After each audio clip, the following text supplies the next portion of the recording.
Hey everybody, it's Eric with What's in the Box, and we're continuing the author interviews for Texas Horror Lit Fest. The event's going to be June 27th, 28th, 10th to 6th, Irving Convention Center in Irving, Texas.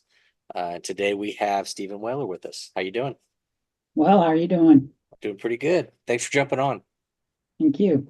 You've been at the event since year two, and even though we have a new name and maybe slightly a new direction, um, you've been with us the whole time. So I really appreciate you coming to the event again and getting a table and sharing and all that stuff. So you and I run into each other all the time. It's really cool. I mean, we've been to many events together outside of even this one. So I find that I think it in my mind, I'm like, oh, it's going to be a good event if I see Steve and Weller. So No, it's I noticed that too. There's some key authors that I just see that well, it's like Kevin Casey when I see him around, you, Merrill David, just Megan Stockton, just Ian Griffin, several of those guys when they mhm. pop up and then we go into these different locations and it's just it's a real joy to see fellow authors and in my case, it's kind of slightly different because we're not really horror authors, but we have murder mystery and we do have sci-fi fantasy. So it's kind of more fun for us because it's like we're hanging out with horror authors. Yeah, and I that's one of the things I do love about you guys is that you guys aren't, like you said, traditional horror. You have the other stuff, the sci-fi, the fantasy, and your newest one is Hotel Murder Club, right? Hotel Murder Club. Yep. Yeah, it looks really good. And that, I my philosophy is everything's horror. It just depends on who's reading it because everybody finds different things horrific and stuff. And murder is always one of those good topics that can fall into the horror crowd. But yeah, no, I think that's really cool. And you guys have been doing this for a while, right? It went for a while. Yes. I supported helping a surgeon on his first book back in like 2013. And then we finally published our own book as independent authors in 2000, December 2019. So, but we've done some professional writing for like the nursing administration. Hmm. We did some support there. That came out about 2 years ago. But this is the joy right here. That's really awesome because my first book came out in December of 2019. Oh, really? Yeah, so that's cool. We're twins, I guess, Yes, in we that are. way. So, but it's crazy to think of it, because it feels like yesterday, but also feels like, you know, a century ago. So much stuff has gone on, and we've done so many different things. So, um, well, let's get into the questions. The first one, of course, one I've been saying lately that everybody's going to judge you on, Freddie, Jason, or Michael.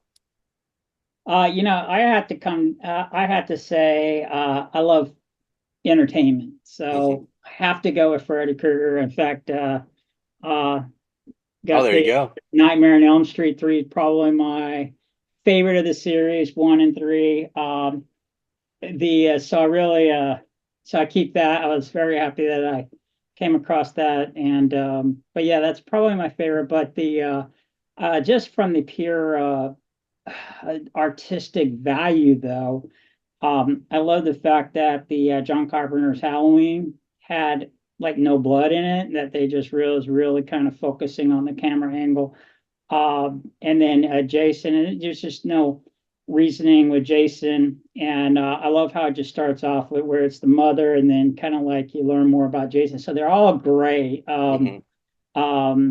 Jason probably the one that I would be most scared of. But entertainment wise, it's Freddy Krueger. But really, in 1 and 3 are the ones that I really like. The others are kind of like a little rough. Yeah, 100%. I agree with you. I mean, some of them have some fun stuff. Four and five. I mean, five, we really start pushing the envelope with Nightmare, but four still has some of that same kind of heart that three, introduces, especially with the comedy and stuff. But yeah, as a total package, I'm always leaning Jason. But it's amazing how iconic those three are, though. Um, you can't see a movie and not see some influence from one of those three. We would, there's so many things we wouldn't have if it wasn't for those guys. So, I mean, there's really not a wrong answer, right? So, but yeah, 100%. 1 and 3, I think you could easily have 1 and 3 in a top 10 list, which might have Halloween, you might have one of the Friday the 13th, but you're definitely going to have Nightmare on Elm Street, and maybe you lean more towards 3 or 1, but I think both of them are equally deserving because they both have different aspects. One is so terrifying, and he Yes. really made Craven really played that up with that one, and everything about that one is really um, just all aspects of it is pure terror. And then when you get to the third one, and they start interjecting the comedy, and then you get the comedy on top of it, it really does give you a brand new kind of almost reborn the horror genre to making all those horror comedies that we got in the mid to late 80s. So, And they introduced something new. And yeah. so it brought about something new. And I think sometimes some of the movies kind of struggle on that a little bit, but it really did introduce something new. But it's like I remember when Freddy versus Jason came out, and you find yourself, I found myself rooting for Jason. So Well, yeah, yeah, because I mean, when you take a step back and look at Freddie is a terrible person, he right? I mean, really he is terrible, and somehow they made him likable to the point where people are arguing, is he the better character? But yeah, 100% when it comes down to him versus anybody, he's usually going to be the worst of the worst. Um, so yeah, I think that's funny. And I also think it's funny that you have a VHS tape. How crazy is it that VHS is coming back and that people are able to purchase them, and that I was at a show a week ago, and there's a table that's all they were VHS tapes, and people were just lining up to buy them. And I thought this is crazy, because we all jumped onto the ease of DVD, and that was one of the nice things about it, and then especially streaming too. But I do love physical media. I think it's kind of cool that we're kind of embracing it, and that some of the younger generations are kind of folding back into it. But I could well, not imagine the nostalgia. right. It's really cool for that, but then you're like, I got to rewind it. And if I want to jump to a chapter, I got, you're fast forwarding while you're watching, I just think it's funny thinking of all the things that we consider to be a struggle. And now it's kind of part of the fun of it. So, I remember when my daughter learned how to push rewind for the first time. It was a new concept to her. I know, right? Yeah, I try to explain it to kids, and I mean even young adults sometimes. It's kind of fun just to try and say, "Oh no, this is what we used to have to do." And they just pull up their phone and they click 3 things and all they're watching the same movie. It's like, yeah, We yeah, I actually get have it. a separate rewinder in some cases. Yeah, I know, right? Because you wanted to get it done quickly, get it, and so you get to the next movie. Let's move it over to that. So, Oh yeah. and they're shaped like cars and all the other different things to try and get you to get them. So, yeah, I think it's crazy to think about that and how all that stuff probably is worth a pretty penny, and most of us just kind of pitched it when we upgraded to the next thing. So, Oh yeah. It's like please be kind, rewind, or be right, kind, yeah, rewind. stickers on everything, and then getting charged because you didn't rewind and all that crazy stuff. So, um. All right, let's slide over to the next. Do you have a favorite cryptid or creature, like in movies or books or anything? Cryptids, I would probably say I love the idea of Champ and the Loch Ness Monster, mainly just because of we really don't know. Hmm. It's really pretty far-fetched, a lot of hoaxes, um, but the idea of is there a potential like a plesiosaurus, and I think a lot of that comes from the fact that I remember just in school, being in elementary school and learning about the coelacanth, and a fish that apparently been extinct for millions of years or something like that, and there it was. And so I think that just from the pure imagination and some people just being so committed to, I saw something over there. I think that's a kind of a cool thing, and it's certainly a basis for a really great story because you're talking about you're on the lake. That's a great for anything horror. And Hmm. then if you're in the lake, that is not our natural environment, and that's really great. And then it's so unknown. So I think from cryptids, but if I stepped away from cryptids, I think aliens are probably more intense in terms of being scary because you really are coming from something, no pun intended, but very alien. You don't know the motivation, and I think John Carpenter's The Thing. is probably that perfect example of a great horror movie based off of something coming in, and and I just that's one of my favorite movies right there. Yeah, 100%. That's easily even not just talking horror. If I'm just talking movies, The Thing is always up there for me. Yeah, because it's terrifying, and it's also funny because you pick two creature elements or whatever, but both of them are in probably the scariest, the water and space, the last two things that we have yet to discover. We've dipped our toe in, so to speak, but there's so many things that we don't understand or know about the ocean, and definitely not space. So there's so many different ways you could take it. Heck, you could combine the two, and you could have Nessie be an alien. So who knows, right? So They put what Jason in outer space in there. right, yeah.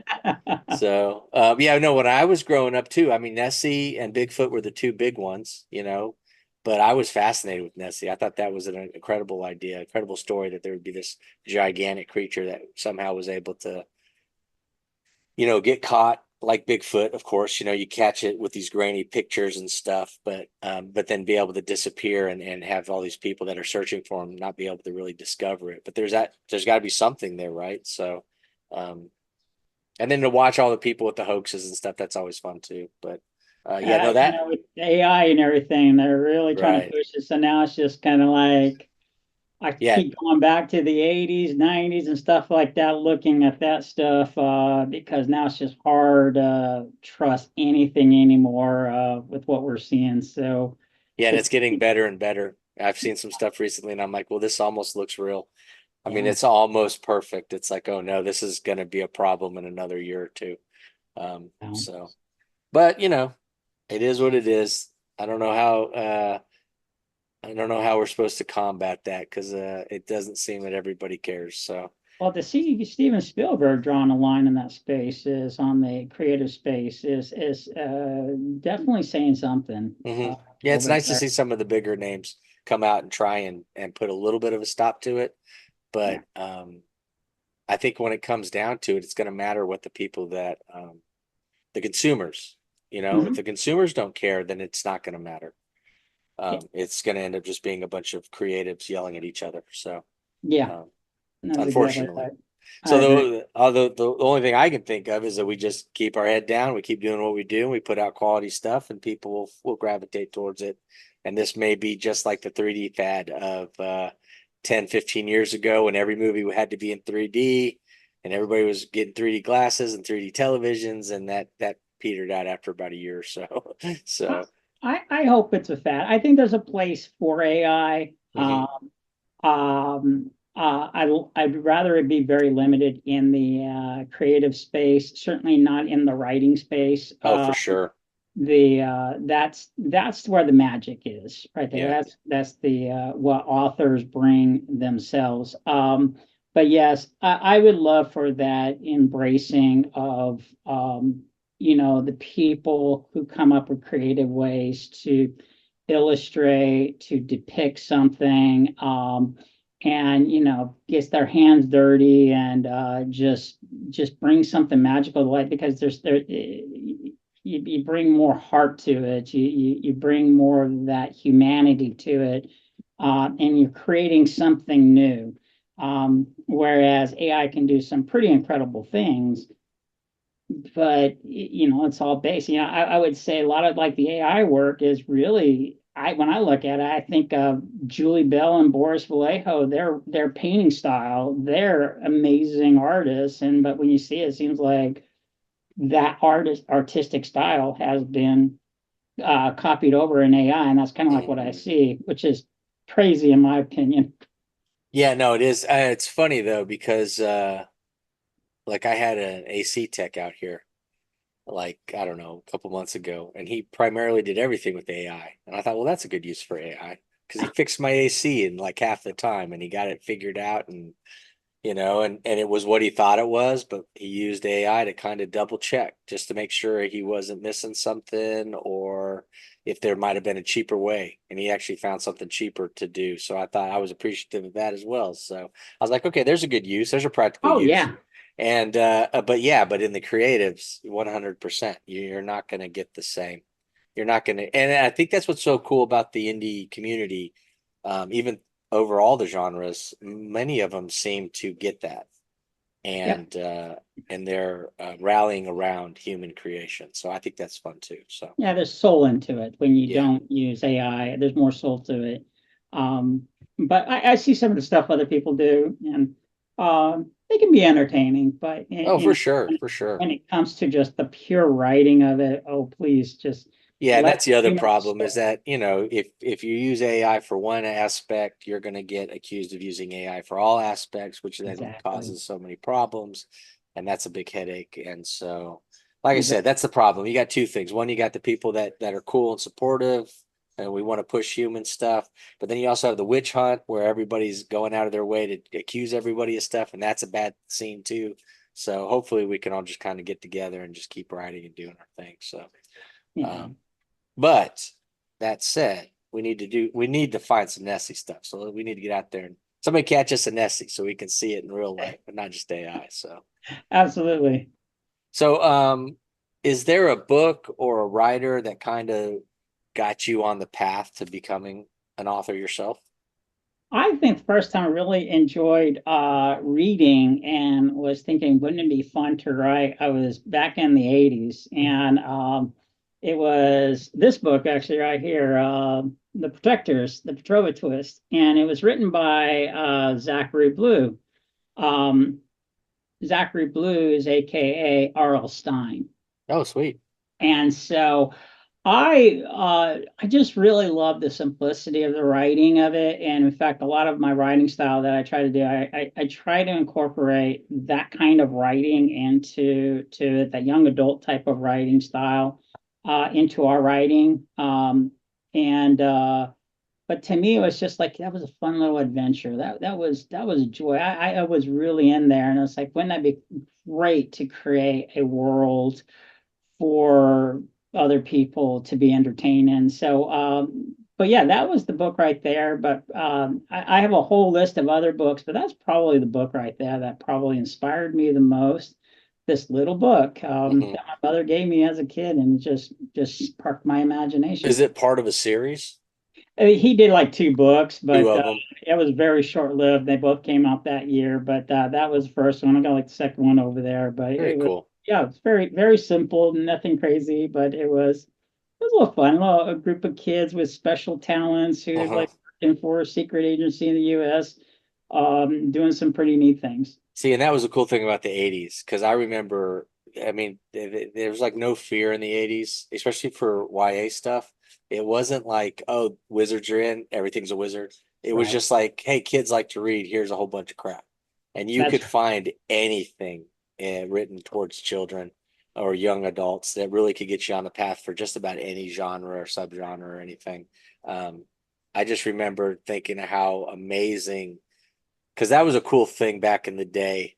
We go to the bookstore and you could spend hours just going through, the different shelves and seeing all the different covers and everything. It was so unique back then. It didn't feel. Today I go to the bookstore and it feels like every cover's the same. There's just a slight color change, but they're really following the same group. It doesn't have the same pop as it did from the 80s and 90s, where it felt like it was a little more acceptable for you to step outside of the whatever the flavor of the week was. Yeah, and I was looking at some books from even earlier, and it was like even more variety. Like you had the Ian Fleming books, James Oh Bond, yes, the James and Bond covers every Conan. time. Yeah, Yes. all those. It was like so like the last 80s, probably that last piece of that era Hmm. that I think we got there. And then yeah, now it's kind of very it's different, but now we have a much stronger indie community, and we are still pumping out some amazing stories. And I hope that people Yeah. come over to these events and support that because we're really exploring, we're bringing genres together, and we're doing things that we can do that you just couldn't do in other areas. And not to say that there's anything wrong with any of that. There's a reason, the reason they're successful, but we get to be more creative and Hmm. exploratory, and I love that. Yeah, I think that's a really cool thing. And I think that's why people are gravitating more towards indie over the last 5, 6 years. It's just because there are more choices and more um, people taking more chances, not just focusing on whatever's the hot thing. Because that's the other problem is if they focus on whatever's hot today, by the time it actually comes out, it's no longer the hot thing. And Yeah. so we do get that influx of everything a little bit late, like when Twilight was big or Harry Potter or right now the lit RPG is really big. By the time all that lit RPG stuff is going to come out, it might be pulled back and we might be back into zombies or something. Who knows? But the Might cool be. thing about indie horror and science fiction and fantasy is just how many chances the author is willing to take and explore, and how they often weave many of these genres together and give you um, stories that are a little more complete in that way. Almost like some of the popular shows and movies right now, where there's so many different layered genres on top of it. You're starting to see that more and more in indie, which I think is really cool. I think so too. Now, you say you do science fiction. Is there a science fiction author or book that might have got you kind of deciding, hey, I want to do science fiction? Or did you just naturally just kind of gravitate towards it because your love of aliens and all that kind of stuff? I love Michael Crichton. I Uh, read a lot of his works. Just loved it. And then I read his autobiography, Travels, and first half was really cool, and the second half was like, whoa, we're going down some weird places here. Um, but I think that that was the humanity, and that I was actually, when some people were saying it was very complicated, I was actually following his writing very easily. Congo and some of those books over there. mhm. I found them quite enjoyable. So, but I always remember the idea of always trying to tell a story, focus on the story, um, and I thought he did a really good job of exploring some very sci-fi type things, but with the focus on the story, it's kind of like the story outlasts any kind of scientific discovery we may have. Yeah, 100%. Whereas Andy Weir's Martian, is like amazing story, and then they find out there's salt in the dirt, which kind of changes the whole thing. It's like, oh, can you even read that now? And yet it's still like it's not his fault. And I thought Michael Crichton did really good job of focusing on the story, and then people could focus like on the Martian story and remember that, not get caught up in the details. It's still a wonderful, fascinating story. Yeah, I think Michael Crichton might be one of the greatest storytellers ever. And the way that he was able to jump from, he's a true storyteller because genres don't matter with Crichton. No. Every story he did, it was like, oh, I'm going to try this now and just show you I can do this, and jump to something so completely different every time, and still have all the facts in order, and be able to explain all that information without boring the reader. Yeah, you're 100% right. I mean, his stuff, his storytelling was amazing, and yeah, if you look at books like Sphere and Congo, I mean, and Jurassic Park, I mean, perfect Great examples train of, robbery. yeah, but those are perfect examples of science fiction tales told in a way that people may not even realize they're being fed science fiction. Because, Yeah. some people are hesitant about jumping in because of how dense science fiction can get. Because we were force fed in the 70s with some very heavy thoughts and some very heavy science, where the story wasn't central. It was all about the science. And so then you kind of get kind of bored with trying to keep up with all that. But Crichton was able to mirror the two, like you said. Even like his was it Timeline, the time travel one where they go back into the was it 1300s and their knights and all that. I mean, that's such a wonderful story. And yeah, no, I mean, when he died, that was a bummer because there's so many more stories he probably had ready to go, and we're going to miss out, or we missed out on him, because even if he had manuscripts left behind, and I'm pretty sure the last book they released somebody else helped finish, Oh, but it's like that's not the same. It's not, it's his idea, but nobody can write a Crichton book like Crichton. So yeah, no, you're 100%. That's awesome. um yeah, it's a good 1-2 punch then. R.L. Stein and Crichton to get you kind of going in the direction. Those are great influences. um Well, we got the warning from the time. We need to wrap up. So let me give some information about the event. Um, Again, it's Texas Horror Lit Fest.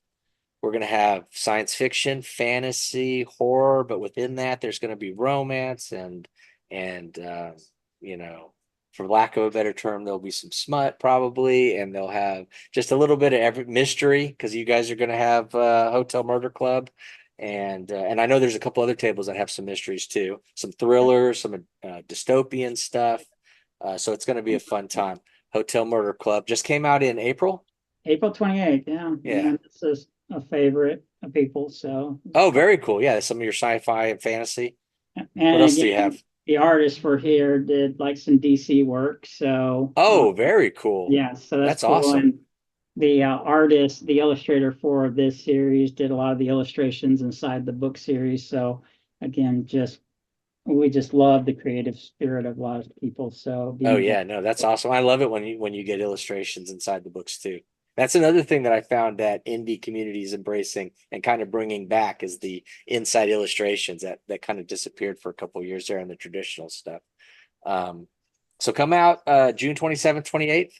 10 to 6. It's a free event, but go over to the ticket site, get a ticket, let us know you're coming, and you can enter for a drawing. They're going to have multiple raffles for people that have got tickets.